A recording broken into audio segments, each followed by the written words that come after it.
Hi, everybody. How are you doing today? If you're watching us in real time, we've made it to the end of another week. This is Friday, the 29th of January. Richard Rohr, who I often quote and love to read, Franciscan priest, active in the centering prayer movement. The daily meditation for today opens with this line that has kind of captured my attention this morning. What if Christ is another name for everything in its fullness? Everything in its fullness. I look around at my backyard and I see Christ. I look at the flowers growing or the wind blowing, everything in its fullness, and that is all Christ. He continues, once we know that the entire physical world around us, all of creation, is both the hiding place and the revelation place for God, this world becomes home, safe, enchanted, offering grace to any who look deeply.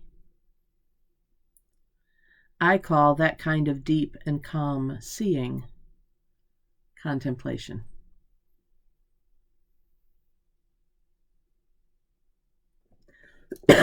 Excuse me. Knowing that the entire physical world around us, all of creation, is both the hiding place and the revelation place for God. When we do that, the world becomes home, becomes safe, becomes enchanted.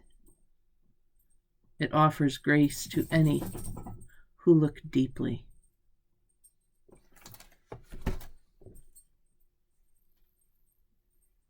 I think I'm needing that in my life right now. I think I'm needing a place to feel like home and to feel safe. I mean, my home is safe and I love my home.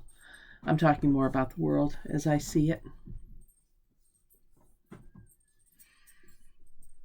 Somebody said to me yesterday in a conversation, I think she had read it somewhere, or maybe she thought of it herself, I don't recall, that God answers prayer, God doesn't answer questions.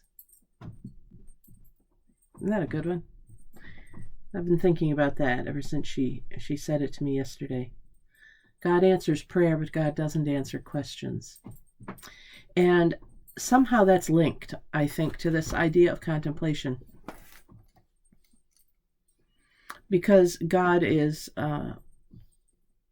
found, the answer to prayer is found both in hiding places and in revelation places. God is there speaking to us to answer prayer, but not necessarily to answer questions like why. Why is this happening? Why did this happen to so-and-so? How am I supposed to move forward? What am I supposed to do next? But God answers prayer like, Lord, put me where you want me and show me what to do.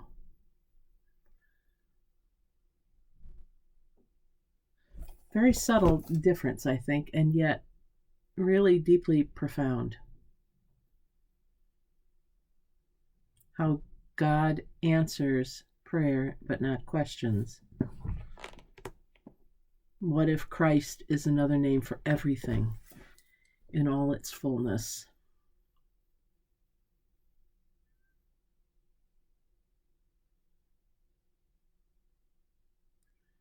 I sit in the silence here in my office. I can see the snow falling outside. I'm looking at the yard that we so often were a part of in seasons past, right? I look at that and I'm thinking, all right, so the sound that I hear, the wind, this fallowness, this cold refrigerator is part of God. It helps things to grow. It increases the water tables. I mean, I could go through a lot of physical things, biological things, why it's important, but ecological. But I think there is a season to our soul. Our soul has seasons as well that may be reflected, or the seasons of weather may be emblematic of what goes on in our soul.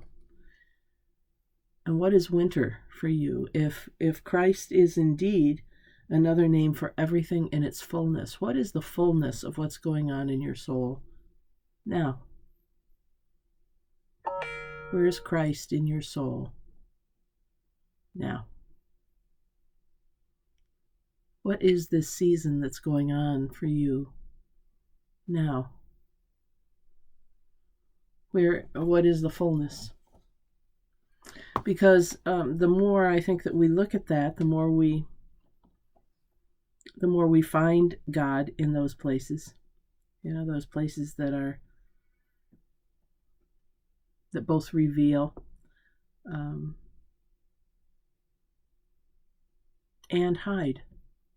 It's like we have to look carefully so that at what seems to be hidden so that it can be revealed to us. Whether we're looking in the season of my yard or the season of my heart, same for you. What's being hidden there and what can be revealed there are all part of the Christ fullness. And praying, not with questions, but praying with respect and adoration and putting ourselves in right relationship with God will help us to see those things, help us to recognize the home, the safety, the enchantment, the enchantedness of what we're looking at. I know some of you are going to finish today and you're going to go, what the heck was that about?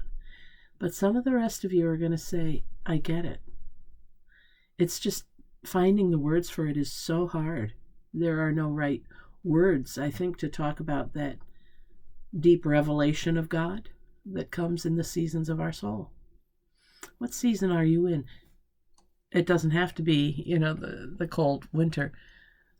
You might, I happen to think that most of us are gestating because we're in this lockdown period, this time in our lives because of COVID, that there is something sort of gestational about it. But what season is your soul in? It may be emerging.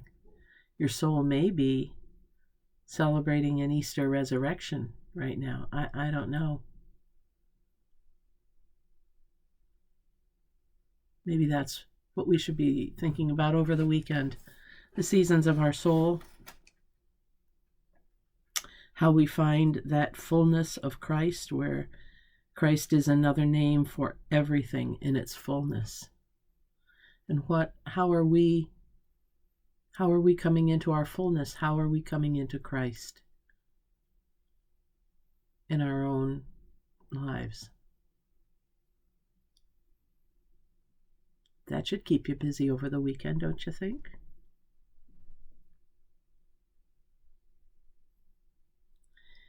Thank you for joining me in this kind of pensive, prayerful pause with the pastor. Time to think about something greater than ourselves. And in this case, it is the seasons of our soul and how are we growing into the fullness of Christ. I'm Pastor Deb Swift with South Presbyterian Church in Rochester, New York. I hope you have a safe and joyous and restorative, restful weekend or whenever until we see each other again. God bless. Take care. Be well. and bye for now.